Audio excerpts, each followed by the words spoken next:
రాజకీయాలు ఎప్పుడు క్రూరంగానే ఉంటాయి. అందులో మామ, అల్లుడు, అక్క, చెల్లి, తమ్ముడు, తాత ఏమీ తేడాలుండవు. ఇప్పుడు అలాంటి క్రూర రాజకీయాల వలలో బొత్స సత్యనారాయణ పడుతున్నారా అనే ప్రశ్న ఉదయిస్తుంది. తాజాగా బొత్స సత్యనారాయణ తెలుగుదేశం పార్టీ ప్రభుత్వానికి కంటగింపుగా మారుతున్నారు. అనేక వ్యవహారాల్లో ప్రభుత్వం మీద దూకుడుగా సాగుతున్నారు. అది వైజాగ్లో గీతం పేరుతో విలువైన భూముల్ని కాజేసే ప్రయత్నం దగ్గర నుంచి మండల్లో తిరుమల లడ్డు ఉదంతం ఎపిసోడ్లో హెరిటేజ్ని ఇరికించేటంత వరకు అన్ని వ్యవహారాల్లో కూడా బొత్స వ్యూహాత్మకంగా సాగుతున్నారు. ప్రభుత్వానికి తలనొప్పిగా తయారవుతున్నారు. ఈ తరుణంలో బొత్సాని బదనాం చేసేదానికి అనేక రకాల ప్రయత్నాలు సాగుతున్నాయి. ఇప్పటికే మనం చూసాం, ఆయన మీద బాడీ షేమింగ్ కూడా తెగబడ్డారు. తెలుగుదేశం పార్టీ కార్యాలయం నుంచే కిరా కార్పి అనేటువంటి వాడి సహాయంతో బొత్స సత్యనారాయణని బాడీ షేమ్ చేస్తూ ఆయన మాట తీరుని తీవ్రంగా కించపరుస్తూ వీడియోలు చేసిన అనుభవం ఉంది. దాని మీద తీవ్ర వ్యతిరేకత రావడం, అనేక మంది తప్పుపట్టడంతో చివరికి ఆ ఆర్పీతో క్షమాపణ చెప్పించారు. కానీ అలాంటి ప్రయత్నం బొత్సాకి వ్యతిరేకంగా చేయడం వెనక పక్కా స్కెచ్ అయితే కనిపిస్తోంది. బొత్సాని డీఫేమ్ చేయాలి అనే ఉద్దేశం ప్రస్ఫుటంగా ఉంది. బొత్సాని ఎదుర్కోవడానికి బదులుగా వెనక దెబ్బలు వేసే ప్రయత్నం సాగుతున్నట్టుగా చాలామందే సందేహిస్తున్నారు.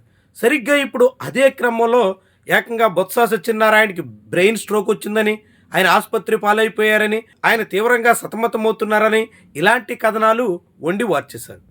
నిజానికి బొత్స సత్యనారాయణ ఆరోగ్యం అంతంత మాత్రంగానే ఉంది. ఒకటి వయోభారం, రెండు ఇటీవల ఆయన ఎదుర్కొంటున్నటువంటి ఆరోగ్య సమస్యలు కూడా. 2014 ఎన్నికల్లో ఓటమి తర్వాత ఆయనకి పెరాలసిస్ వచ్చింది. దాని కారణంగా ఆయన మాట తీరులో కూడా చాలా మార్పు వచ్చింది. ముద్దగా మాట్లాడాల్సినటువంటి పరిస్థితి వచ్చింది. ఈ తరుణంలో ఆయన రాజకీయంగా నెట్టుకొస్తూ ఉన్నారు. కానీ 2025 జూన్ 4వ తారీఖున ఆయన నిరసన కార్యక్రమంలో ఉండగా చీపురుపల్లిలో హఠాత్తుగా కింద పడిపోయారు. ఇప్పుడు మరోసారి ఆయన అస్వస్థతకు గురి కావాల్సిన పరిస్థితి వచ్చింది. ఈ తరుణంలోనే ఆరోగ్యపరమైనటువంటి జాగ్రత్తలు తీసుకునే ప్రయత్నంలో ఉన్నారు. అందుకు తగ్గట్టుగా అనేక రకాల చర్యలు తీసుకుంటున్నారు. కానీ ఇప్పుడు బొత్స సత్యనారాయణ శాసన మండలిలో ఇటీవల ప్రభుత్వానికి ఎదురెళ్ళి అనేక అంశాల్లో ప్రభుత్వాన్ని ఇరకాటంలో పెట్టే ప్రయత్నాలు చేస్తున్న తరుణంలో వ్యవహారాన్ని ఆయన ఆరోగ్యం మీదకు మళ్లించే ప్రయత్నం ప్రత్యర్థి పార్టీ చేసిందా అనేటువంటి అనుమానాన్ని చాలామంది వ్యక్తం చేస్తున్నారు. ఆయన ఆరోగ్యం చుట్టూ ఇప్పుడు రాజకీయ క్రీడకు తెరలేపినట్టుగా చాలామందే సందేహిస్తున్నారు. ముఖ్యంగా బొత్స అనుచరులు. బొత్సకి బ్రెయిన్ స్ట్రోక్ రాకపోయినప్పటికీ, ఆయన రెగ్యులర్ చెకప్లో భాగంగా హైదరాబాద్ వెళ్ళినప్పటికీ ఆయనకి బ్రెయిన్ స్ట్రోక్ వచ్చింది అనే ప్రచారం చేయడం వెనక చాలా పెద్ద ప్రణాళిక ఉన్నట్టుగా భావిస్తున్నారు. ఆయన ఆరోగ్యం బాగాలేదనేటువంటి రీతిలో, ఆయన ఆరోగ్యంగా స్థిరంగా లేరనేటువంటి తీరున చిత్రీకరించడానికి కొంతమంది పూనుకుంటున్నట్టుగా బొత్స వర్గం భావిస్తుంది.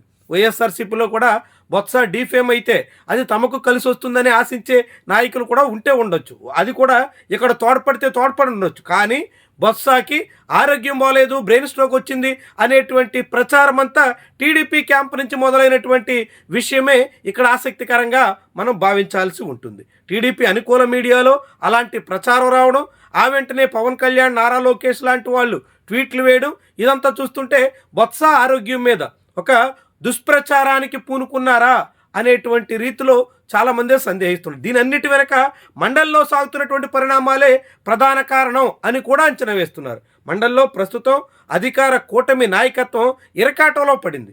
తిరుమల లడ్డు, హెరిటేజ్, ఇందాపూర్, సంఘం, వైష్ణవి ఇలాంటి ఒక డైరీల మాఫియా వ్యవహారం బయటపడితే అది ఎక్కడికి దారి తీస్తుందో అనే కలవరం పాలక కూటమి నేతల్లో ఉంది. అందుకు తగ్గట్టుగానే మండల్లో స్వల్పకాలిక చర్చ సాగాల్సి ఉంటే దాన్ని స్వయంగా శాసనసభ వ్యవహారాల శాఖ మంత్రిగా ఉన్న పయ్యావుల కేశవ్ అడ్డుకున్నారు. ఇది చాలా పెద్ద రచ్చకి కారణమైంది.